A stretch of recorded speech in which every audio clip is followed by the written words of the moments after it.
Good morning students. आज हम बात करेंगे कि जो मैक्रोमोलिक्यूल्स हैं उनका स्ट्रक्चर किस तरीके से होता है और कैसे वो हमारे सारे के सारे जो मैक्रोमोलिक्यूल्स हैं उनको बना रहे हैं। तो माइक्रो से मैक्रो कैसे बन रहा है इस चीज़ के बारे में हमने आज बात करनी है।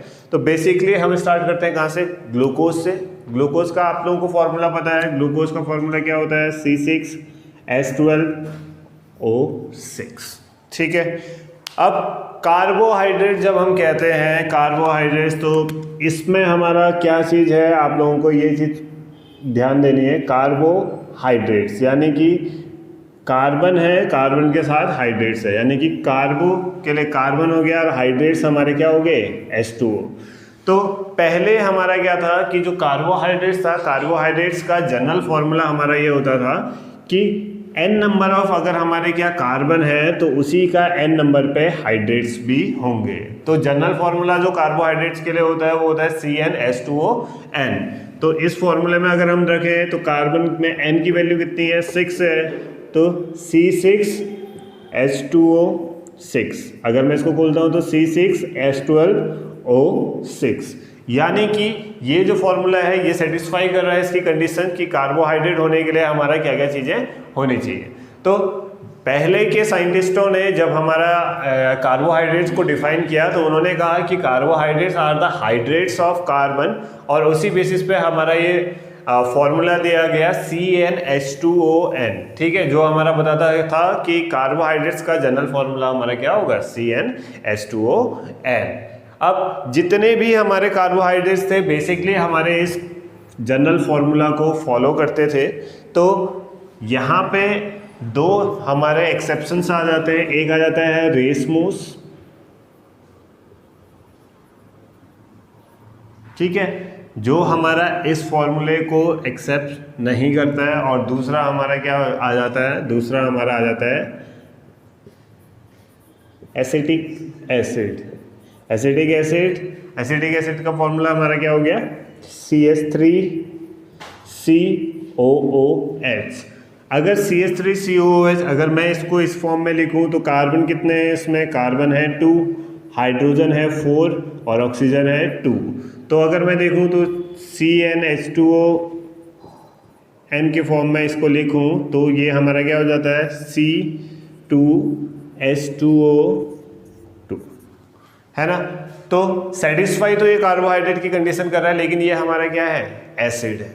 तो ये हमारे क्या है? इसके एक्सेप्शन है, जिसकी वजह से कार्बोहाइड्रेट्स की जो हमारी जनरल हमारी जो डेफिनेशन थी या फिर जनरल जो फॉर्मूला हम मानते थे वो हमारा यूनिवर्सली एक्सेप्ट नहीं किया गया। ठीक है, तो यहाँ पे कार्बोहाइड्रेट्स के लिए हमारा जो नई डेफिनेशन आई वो ये कहती है कि carbohydrate is a chain of polysaccharide chain of aldehydes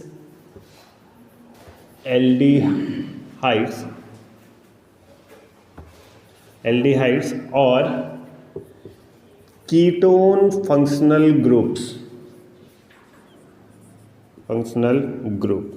ठीक है, तो कार्बोहाइड्रेट्स में पहली चीज क्या होगी? एल्डिहाइड होगा या फिर कीटोनिक ग्रुप होगा। ठीक है, तो एल्डिहाइड ग्रुप के लिए हम क्या यूज करते थे? CHO, और कीटोनिक ग्रुप के लिए हम C+O।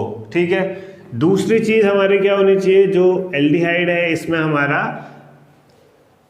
चेन होनी चाहिए, पॉलीमेरिक चेन होनी चाहिए। ठीक है, तो ये हमारा क्या हो जाएगा? पॉलीमेरिक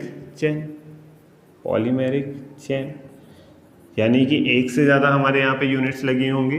और थर्ड हमारा क्या होगा? रैंडम हमारा जो होगा इस पॉलीमेरिक चेन में हमारा रिपीटेशन होगा किसका? एल्कोहलिक ग्रुप का, रिपीटेशन ऑफ एल्कोहलिक ग्रुप। ठीक है, एल्कोहलिक ग्रुप। तो एल्कोहलिक ग्रुप को हम किससे दिखाते हैं? OH से। तो अगर किसी में हमारी ये तीनों कैरेक्टरिस्टिक्स हैं तो हम उसको किस में क्लासीफाई करते हैं? कार्बोहाइड्रेट्स में।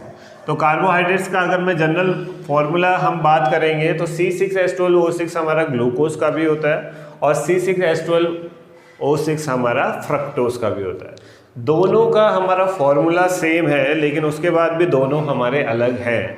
तो ये क्यों?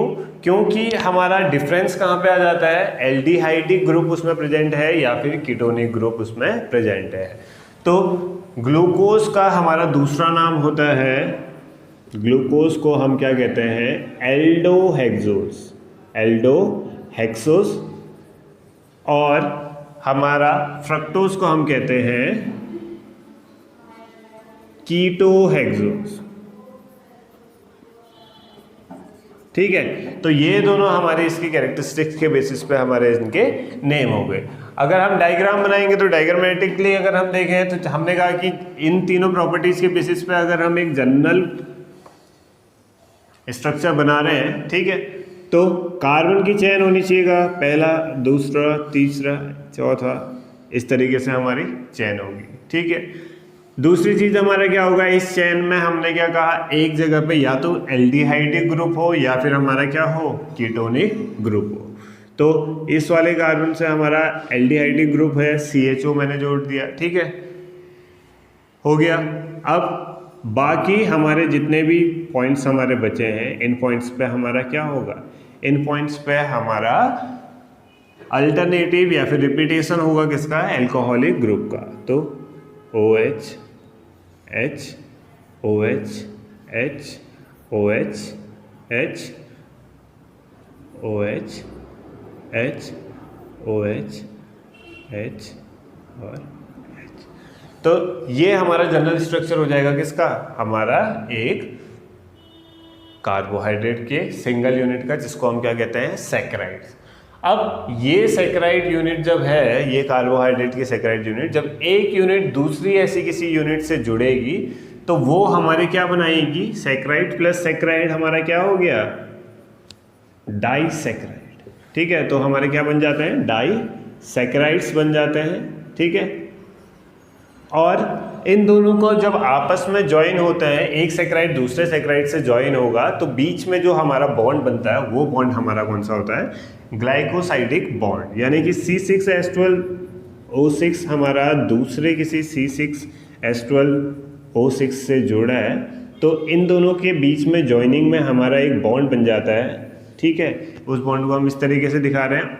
ठीक है, यानी कि अगर हमारा यहाँ पे एक और सेम यूनिट होगी तो उसमें हमारा H2O का रिलीज हो जाएगा, हाइड्रोलाइसिस हो जाएगा और ऑक्सीजन बचेगी, तो यहाँ पे हमारा इसका रिलीज हो जाएगा और जो यूनिट बनेगी वो हमारी क्या बनेगी, डाइसैकराइड यूनिट।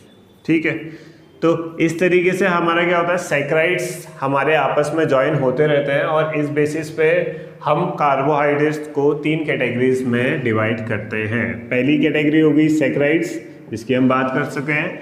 दूसरा हमारा हो जाता है ओलिगोसैकराइड्स, ओलिगोसैकराइड, और तीसरा पॉलीसैकराइड्स। सैकराइड्स जहाँ पे हमारी सिंपलेस्ट यूनिट आती हैं, जैसे C6H12O6 की हम बात कर रहे हैं, ये एक सिंपल यूनिट है, तो ये हमारी सैकराइड्स हो गई। ओलिगोसैकराइड्स जब हमारी सैकराइड्स की 2 to 11, यानी कि अभी यहाँ पे मिल रहा है 2 हो गए, डाइसैकराइड हो गए, 3 होते ट्राइसैकराइड होता। इस तरीके से अगर 2 से लेके 11 तक हमारी यूनिट्स आपस में जुड़ती तो उसे हम क्या कहते हैं, ओलिगोसैकराइड्स कहते हैं। ठीक है, और अगर हमारा 11 से ज़्यादा यानी कि बहुत ज़्यादा अमाउंट में हमारे होते हैं तो हम उसे क्या कहते हैं, पॉलीसैकराइड। जैसे स्टार्च का आप लोगों ने सुना होगा, स्टार्च हमारा क्या होता है, स्टोर्ड फॉर्म में हमारा फूड होता है, तो स्टार्च का फॉर्मूला क्या होता है, C6H12O6N, यानी कि ये सब यूनिट हमारी क्या है, सैकराइड की यूनिट n टाइम्स रिपीटेड है। तो इस बेसिस पे हम क्या कर रहे हैं, कार्बोहाइड्रेट्स को 3 पार्ट्स में क्लासिफाई कर रहे हैं। किस तरीके से हमारे कर रहे हैं ये हमने देख लिया। नेक्स्ट लेक्चर में हम ये देखेंगे कि इनका स्ट्रक्चर कैसे बनता है और किस तरीके से हम इनको रीड करते हैं। ठीक है, थैंक यू फॉर वॉचिंग।